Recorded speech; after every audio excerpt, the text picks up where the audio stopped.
Bienvenidos a la revista Ejército. En esta edición encontrarán la tercera etapa del Camino a la Victoria Militar. Los invitamos a acompañarnos en el recorrido que haremos entre los años 2003 y 2008.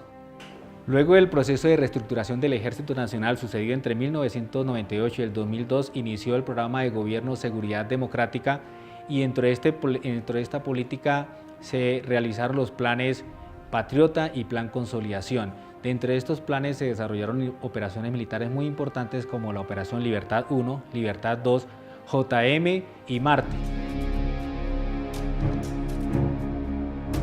Hacia el 2003, las FARC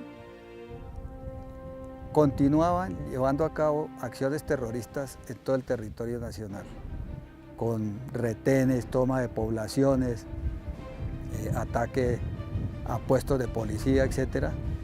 Y ellos mismos estaban hablando de la toma de Bogotá precisamente.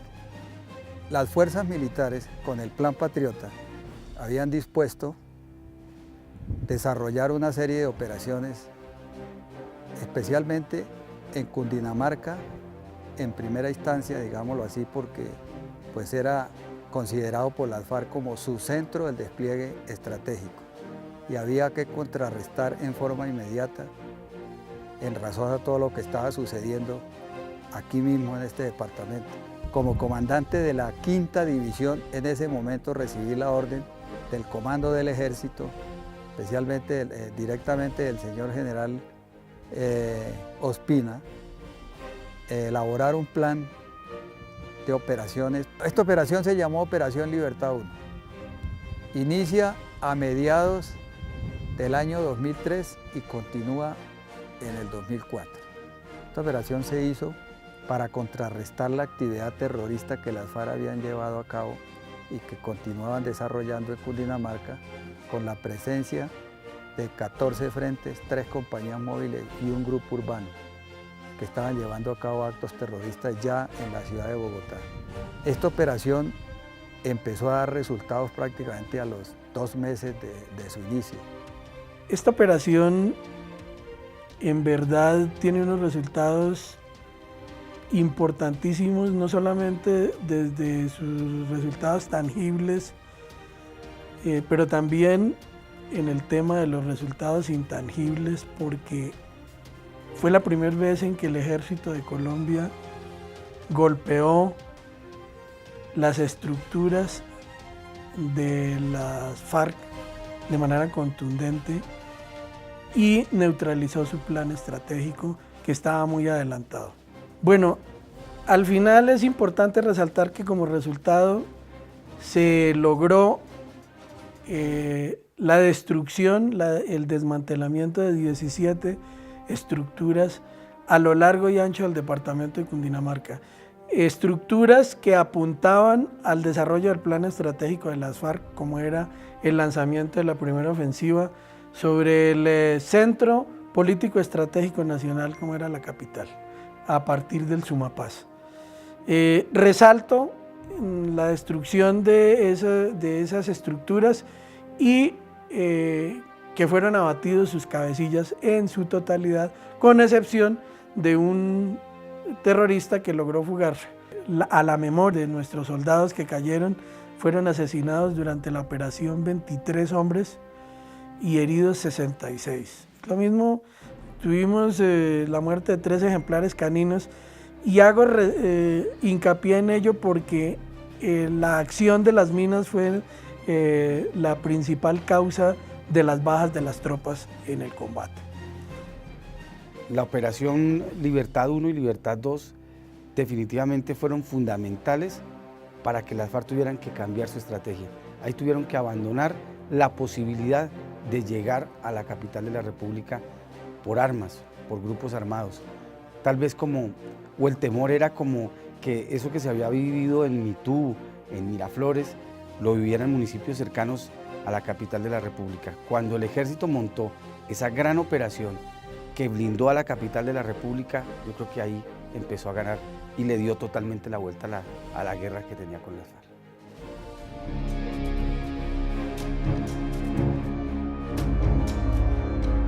Bueno, en la segunda subfase, entonces Antes de iniciarla, pues entrego la operación Libertad 1 e inmediatamente procedo a organizarse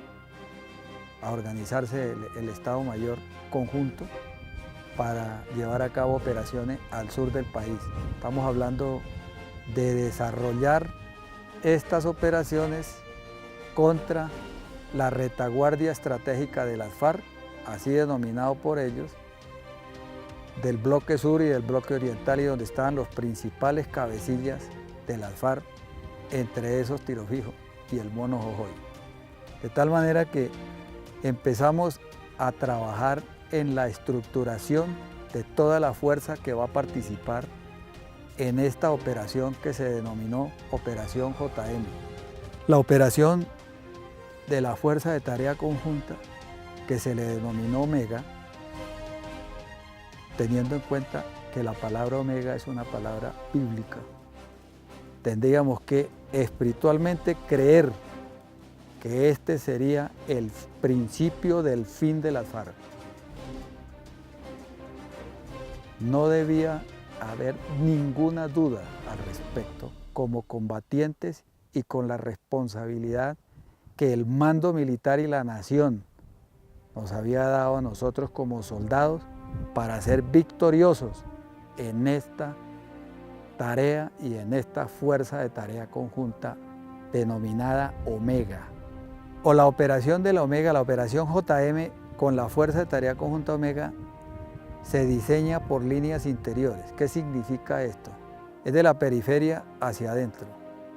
Cuando ya hemos reconocido con anterioridad áreas base, áreas críticas de ellos, áreas importantísimas, áreas estratégicas que ellos habían concebido desde hace mucho tiempo, estos frentes de las FARC, correspondientes a los bloques sur y oriental, eran frentes muy poderosos. Ahí estaba prácticamente, por decirlo así, como el ecumen de ellos. Era la parte económica de mucha importancia para ellos, vitales, por decirlo así. Las áreas bases más importantes estaban ahí, en esa área, en esas zonas. Esos ríos amazónicos eran vías de comunicación estratégicas muy importantes para ellos, vitales para ellos. Las áreas campamentarias, las áreas bases eran importantísimas para ellos. Realmente el corazón, por decirlo así, el corazón de las FARC estaba ahí donde el bloque sur y gran parte del bloque oriental lo habían concebido en esa forma. Con esta operación empezamos a tener combates y empezó la actividad de esta fuerza de tarea conjunta, pero con mucha intensidad. Teníamos combates casi todos los días. Empezamos a encontrar áreas bases, empezamos a encontrar hospitales, empezamos a encontrar carreteras en la selva, empezamos a encontrar hasta puentes con estructuras de madera, metálicos y hasta encementados. Encontramos cualquier cantidad de maquinaria de todo tipo. Encontramos cultivos de coca, muchos, laboratorios encontramos igualmente. La decisión que se tomó en su momento de llevar a cabo estas operaciones y de diseñar ese plan patriota, creo que esto ha sido estratégicamente uno de los golpes más importantes en la historia de nuestro país y que llevó definitivamente a que la situación que se está presentando actualmente se diera en la forma en que se dio, porque para mí fueron derrotadas las FARC. Las FARC fueron derrotadas. Y lo decimos militarmente hablando, operacionalmente fueron derrotadas.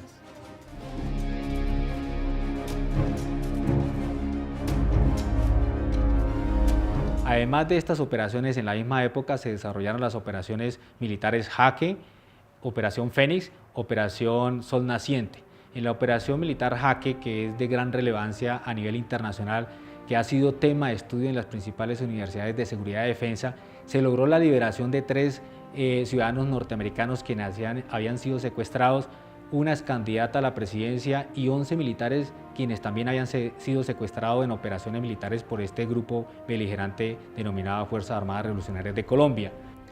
A la 1:30 de la tarde ya el Ministerio de Defensa había enloquecido porque todos los jefes de prensa recibieron la orden de convocar a toda la prensa nacional e internacional. Yo le puedo calcular unos 70 medios de comunicación a esa hora en el Ministerio de Defensa. Bajó el ministro de Defensa, acompañado del general Freddy Padilla de León, estaba el director de la policía, el comandante de la Fuerza Aérea, no estaba el general Montoya porque él estaba en la operación, él estaba en Tolemayo. Y bueno, entró el ministro de Defensa y yo recuerdo que todos especulamos. Hay una información que va a entregar el ministro de Defensa, Juan Manuel Santos, parece que tiene relación con una operación contra las FARC, se habla de la captura de un cabecilla, algo así dijimos al aire, antes de que el ministro entrara y dijera que la ex candidata presidencial, los norteamericanos y un grupo de militares y policías colombianos que estaban en el poder de las FARC habían sido rescatados en la selva del Guaviare. Para todos fue una sorpresa, pero ¿sabe qué fue lo que más me impresionó en ese instante? El aplauso de todos los periodistas que estábamos allí. El día de la Operación Jaque se rompieron para mis compañeros y para mí las cadenas de la infamia. Cuando nos dicen que estamos libres, pues el sentimiento es de euforia, de emoción, de sentimientos encontrados mejor. Es una emoción indescriptible el saber que después de 10 largos años de cautiverio se encuentra uno en libertad. La verdad que no alcanzan las palabras para describir uno esa emoción tan grande. La Operación Jaque regresó a la vida, la resurrección. Nos dio Operación Jaque, resurrección para los secuestrados, podría decirlo. Si usted me pidiera que yo definiera la Operación Jaque, yo tendría que robarle las palabras a Ingrid Betancourt y le diría que la Operación Jaque fue una operación perfecta. Y fue una operación que además de su perfección, fue una operación que le permitió a los colombianos identificar claramente de qué eran capaces las fuerzas militares y la inteligencia de este país. Asimismo, el Ejército Nacional, consciente del compromiso que tiene la institución con el pueblo colombiano, logró llegar a los lugares más apartados de la región colombiana y para ello desarrolló el Plan Integral de Consolidación de la Macarena, donde llevó todos los programas de desarrollo a las poblaciones más apartadas del país. En este periodo del 2002 al 2008 se lograron resultados contundentes para el pueblo colombiano, como la reducción del secuestro de 3.000 secuestrados que existían en el 2002 a 340 a finales del 2008. Estuve 14 años, 29 días privado de la libertad. Realmente eso no se le hace a ningún ser humano y como nos trataron como si fuéramos animales, porque nos tiraban al piso, nos amarraban las manos atrás, los pies, nos colocaban hasta 3 fusiles en la cabeza y cosas así. Asimismo, se logró la reducción de los atentados terroristas en un 10% y la disminución de los grupos al margen de la ley de esta manera. La FARC pasaron de 20.000 integrantes a tener solamente 8.600, el ELN de 4.000 a 1.600 y se desmovilizaron más de 31.000 hombres de las Autodefensas Unidas de Colombia. El proceso de paz entonces con este grupo de Autodefensas Unidas de Colombia es un proceso interesante que va a tener entonces una negociación centrada con unos elementos principales. Y digo elementos porque digamos que hablar de las Autodefensas Unidas como un grupo cohesionado, como un grupo con una gran estructura jerarquizada, igual que uno podría decir de las FARC, no es viable. Cuando uno revisa un poco, digamos, la estructura de estos grupos, encuentra que realmente es como una gran confederación que funcionan fundamentalmente para facilitar el tema del narcotráfico, y en esa medida deciden que para luchar y lograr, digamos, unos impactos más importantes es mejor unirse, y por eso desde el 97 arrancan como la Autodefensas Unidas de Colombia, pero siempre encontramos, digamos, unas fragmentaciones interesantes. Empezamos entonces a ver, digamos, con líderes como Carlos Castaño, como Mancuso, que empiezan entonces a hacer unas negociaciones. Es muy interesante, digamos, ver cómo Carlos Castaño empieza a dar unas órdenes para decir en el 2003, como entramos en proceso de negociación, no vamos a hacer masacres, y se concentra solamente en un tipo de delito específico y son homicidios selectivos, pero ya no se vuelven a dar estos impactos tan importantes de las masacres,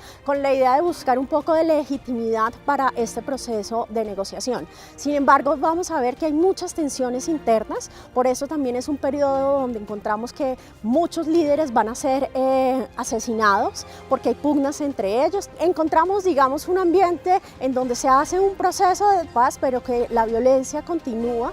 Tenemos el caso de Medellín con una división fuerte entre bloques, y eso hace que las guerras se disparen. Entonces es un momento, digamos, de procesos de paz, pero con mucha tensión y mucha violencia todavía. Yo saco unas conclusiones que para mí son significativas histórica e institucionalmente. Lo primero es que hubo durante todo este periodo una decisión política de emplear la fuerza legítima y legal del Estado para terminar una amenaza que nos tenía a los colombianos acorralados. Esa es la primera línea principal que yo rescataría. La segunda es que esa decisión política fue apoyada por la gran mayoría de colombianos. Recordemos la marcha de febrero del 2004, fue una marcha de 4 millones de colombianos que salieron espontáneamente a las calles a protestar en contra de las FARC. Entonces tenemos una decisión política de la dirección del Estado, tenemos un apoyo popular, tenemos a continuación algo sumamente importante, y que fue la combinación de las diferentes armas y fuerzas del Estado. Siempre fueron operaciones combinadas, resaltando desde la época de 1960 no se hacía, y resaltando el empleo de la Fuerza Aérea. Fue con bombardeos con los cuales se logró neutralizar a estos cabecillas y a gran parte de sus hombres.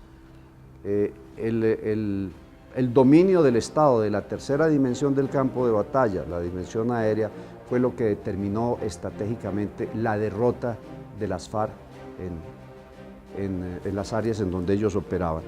Es de resaltar la gran capacidad de inteligencia que se desarrolló, tanto técnica como humana, inteligencia que permitió seguir el proceso normal de identificación, localización, fijación y destrucción del enemigo.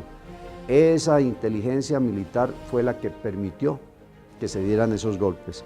Resalto también el empleo, después de muchos años, de la artillería de campaña, como complemento directo y efectivo de los bombardeos que la Fuerza Aérea con sus Tucanos y sus otros aviones realizó. Toda esta combinación de factores, decisión política, apoyo popular, empleo combinado de todas las fuerzas disponibles, dominio total del espacio aéreo, empleo de artillería y gran capacidad y desarrollo de inteligencia, fueron estos elementos los que permitieron que en este periodo el Estado, por la fuerza legítima de las armas, constitucional de sus fuerzas militares, sometiera a las FARC, que posteriormente entrarían a un proceso de negociación, que es en el cual estamos ahora pues viendo su desarrollo. Los invitamos a continuar en el recorrido por la victoria militar en la próxima edición de la revista Ejército. Los esperamos. Héroes Multimisión. Nuestra misión es Colombia, Ejército Nacional.